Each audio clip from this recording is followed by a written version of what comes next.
Offensive coordinator, Tony Elliott.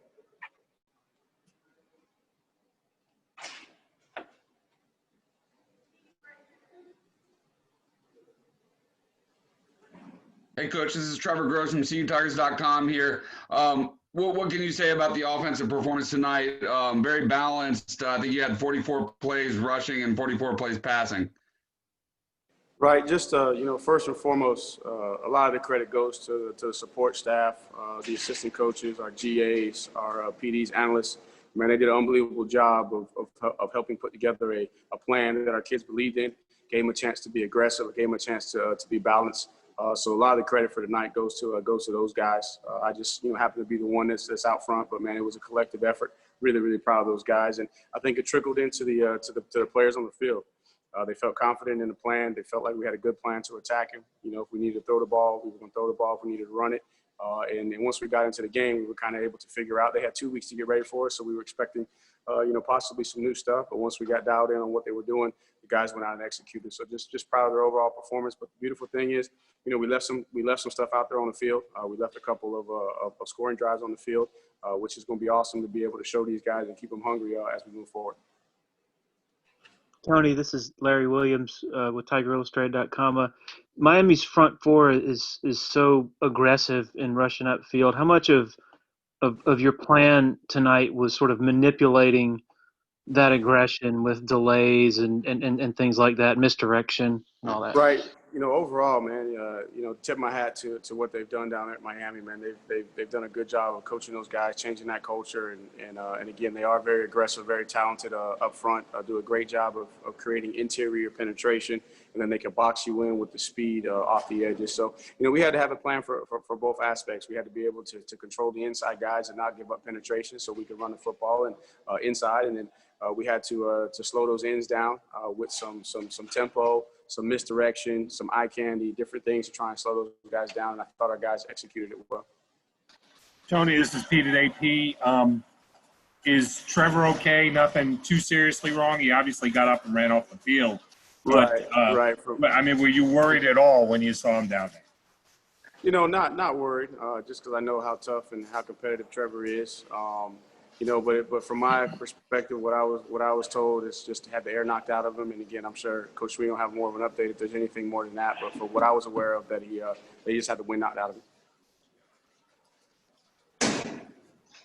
Coach, it's Trevor again. I had a feeling that the tight ends for you would make a big impact tonight, and sure enough, three touchdowns for those guys after no touchdowns in the last 2 games. Were you withholding some stuff with those guys for tonight, or is that just kind of the way it worked out with the way Miami played you? No, not at all. I think every week you go in with a plan, trying to get everybody involved in the game plan, because we're very fortunate to have talented guys at every position, and when we're at our best, as I said before, is when our tight ends are productive in the passing game. And it just so happened that this defensive structure was going to create some situations where you could get some one-on-one matchups. And then in order to slow down from that previous question, to slow down some of the aggressiveness, you were going to have to try and do some boots and nakeds and see, can you give a little eye candy and slip those guys in the flats? And that's what happened. And then in third down situations, you saw last week, the first third down versus Virginia, we were going to Brady. We just didn't come up with the catch. And so they're a big part of what we do on third down because of the matchup in the slot. But this week, we saw some opportunities possibly with some play action stuff, and we were able to hold up front, give the quarterback time, and he was able to find those guys. Tony, this is Matt with the State. Just what's it do for a team when you have Trevor getting hit like that? He hops up, runs off the field, he scores a touchdown. I know you don't want the penalty, but scores a touchdown and kind of gets the guys fired up a little bit. Just what does he do for you guys in terms of that aspect?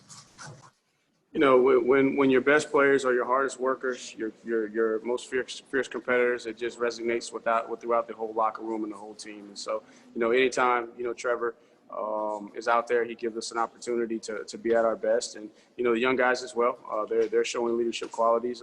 Would like to see him not spike the ball there to get the penalty.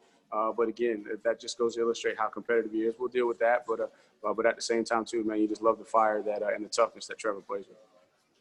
Tony, this is Gene in Charleston. I know you probably would like to look at the whole film, but can you assess how good Miami was relative to some of the tougher ACC foes you've had over the last several years?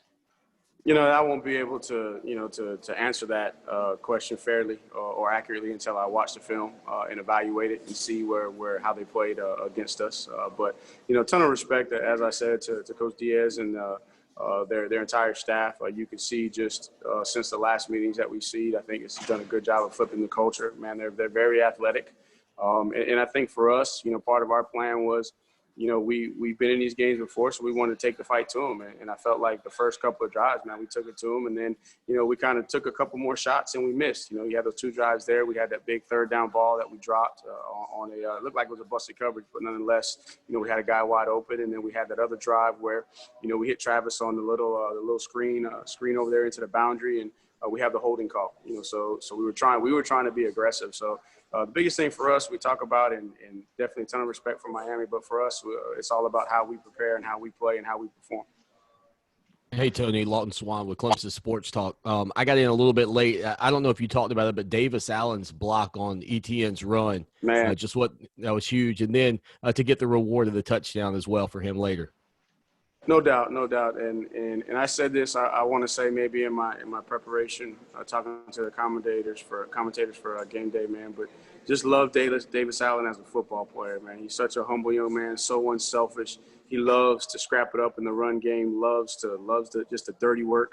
And blocks like that, it's not, that's common for Davis, man, because he understands leverage. He understands how to strike. He understands how to roll his hips through on contact, and so he's one of the guys from a football. Just if you were just building a football player, man, he's close to being the model just because of his toughness, his athleticism, and just the way that he prepares. So really, really happy for him. Really, so now that's good for all the tight ends, man. All the tight ends have had a chance to chase the end zone, and that's going to be big and critical for us going down the stretch. Tony, Pete at AP again. Did you like the field goal try at the end of the half, or did you try and talk Dabo out of it? No, that's Coach Sweeney's decision, and I don't ever second guess Coach Sweeney.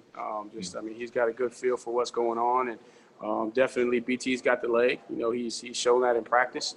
So no, I'm not gonna second guess Coach on that one. All I know is, do I have 3 downs or 4 downs? If you tell me I got 3, I'm going on a 3. If you tell me I have 4, then obviously that influences what I call on 3rd down. And he said, hey, let's get some more so we can try and field goal. And so again, he hits that field goal at 61 yards. The question is different. So definitely not going to second guess Coach on that. Tony, this is Coach Matt Elliott, again. Rob Gilchrist with WCRS 1450 AM 90.5 FM. I know you answered this earlier. Describe the toughness Trevor Lawrence showed tonight against a hard-hitting defense, had the targeting call early on in the game. As mentioned, got the wind knocked out and popped right up, led that drive, got that great quarterback run for the score, the spike. Right. And just describe that toughness in a word, or just as best you can, what you saw from QB1. The best way you can say it is the young man's got a heart of a champion. If you go back and you check his track record from high school, the guy is a competitor and he loves to win. And even though he's calm and collected, man, there's a fire burning inside of that young man, that drives him to play at the level that he's played, since he was in high school. So all I can say is the young man's got a heart of a champion, and he knows that, hey, we're gonna do everything we can to try to protect him. But it's a game of football. You're gonna take some hits, and he takes some hits, and he keeps on ticking, and he doesn't ever let it affect him mentally, which I think is extremely special. And what schemes are you expecting to see next week when you go to Georgia Tech? Oh man, I just talking to some of the support staff that kind of get ahead for us while we're focusing on the current team. And I know they jumped into some odd structure maybe 2 games ago. I saw a little bit of the Louisville game the other night at the hotel, and I saw they were in some 4-down structure. So really don't know what to expect. But I do know this. I know that that's a confident football team, that just beat Louisville, and they're looking forward to a shot at the Tigers. And so we know we're going to get their best, and we'll go right back to work tomorrow, trying to put together the best plan that we can. And one thing I'm confident in is the coaching staff that we have on the offensive side of the ball. Even though I may get majority of the credit, man, the credit really lies with those guys, and they're going to challenge me. I'm going to challenge them, and we're going to work together and put together the best plan we can for our guys going to Atlanta. Tony, this is Matt again. Sports Illustrated. Just wondering with Travis, how much of his ability to break tackles is lower body strength and how much is just sheer determination? I think it's a combination of both. I think if you look at him physically, man, he's built how you want running backs to be built with thick thighs and a big backside that gives him the ability to run through tackles. But I think a lot of it is, and I wish I knew the answer, but I'm speculating here. But I think, man, it's almost like when he touches that ball, he goes into his zone, and he just doesn't believe that one person can tackle him. And he's trying to get to the end zone, not for selfish reasons, but just an understanding, man, that's my job. When I touch the ball, I'm trying to score. So I think it starts with unbelievable, athletic ability, contact balance, and powerful legs. But I think it's a lot of just sheer determination too, that he's going to try and score every time he touches it. Tony, this is Matt. This is Matt again. Just what went into the decision to have DJ and Trevor in at the same time? How did that kind of come about, and what are you guys hoping to accomplish? DJ is a guy that gives us something, from a quarterback run standpoint, and then as a quarterback. And so really just trying to get him involved in the game. And for us in this environment, in this climate that we're in, just trying to get as many guys involved in the game early, trying to distribute the ball, trying to be very intentional and purposeful, making sure that we get guys. And again, we can't get every guy probably the amount of reps or the touches that they would like, but just being intentional and purposeful, with all of our guys, trying to get those guys touches. So yeah, DJ's one, but also with some of the other backs, other wideouts, tight ends, just be very intentional because we'll need all those guys, ready to play as we, progress further in the season. Thank you. Thank you, Coach. All right, they're waving me off. Appreciate you. Thank you. We'll have Travis Etienne next.